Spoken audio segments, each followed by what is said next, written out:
So have you ever thought about what happens when crochet meets storytelling? Honestly, I wasn't sure myself, but I gave it a shot. So I want to share how I ended up creating my crochet storybook, Bonnie Bear and the Grand Starlight Tree. I'll talk about what inspired me to write the story, plus give you a little behind the scenes look at how I made Bonnie Bear and created the images and illustrations for the book. So if you know me, you know that I've always loved crocheting, and at first I was only focused on making some cute animal patterns. Writing a storybook wasn't even something I was thinking about.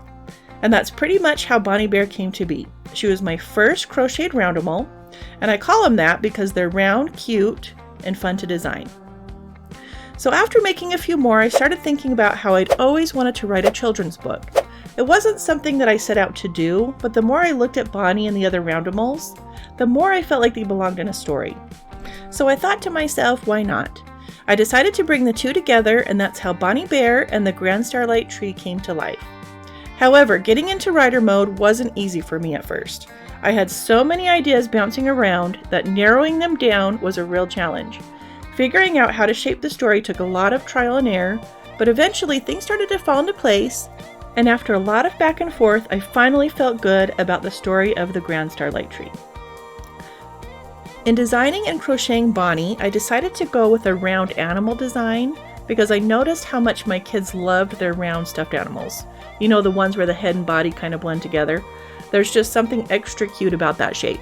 So in the designing process, I went through multiple versions of Bonnie, experimenting with different sizes before finally settling on the right one. As you can see from my pattern notes, my pattern writing process is a little crazy. But anyway, it kind of just works. Bringing the Magical Yarnwood Forest to life was definitely a challenge, but it was a fun one. The images and illustrations in Bonnie Bear and the Grand Starlight Tree are a mix of crochet, photography, AI, and digital art. I start by crocheting the main characters and some of the main elements using my own patterns. Then I take photos of them and tweak the details digitally to make them fit into the story's world.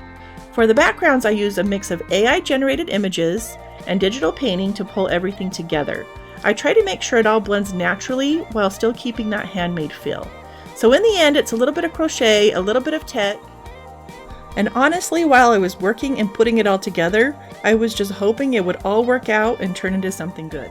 I created this book for people who love to crochet and enjoy having a little story to go along with their pattern. It's also perfect for families and kids ages 4 to 9, and by combining the sweet story with the crochet pattern, it becomes a special keepsake that both children and adults can enjoy together. So thank you so much for watching this video, and I hope you love the book, and I also hope you enjoy the pattern. Thanks so much again, and have a great day.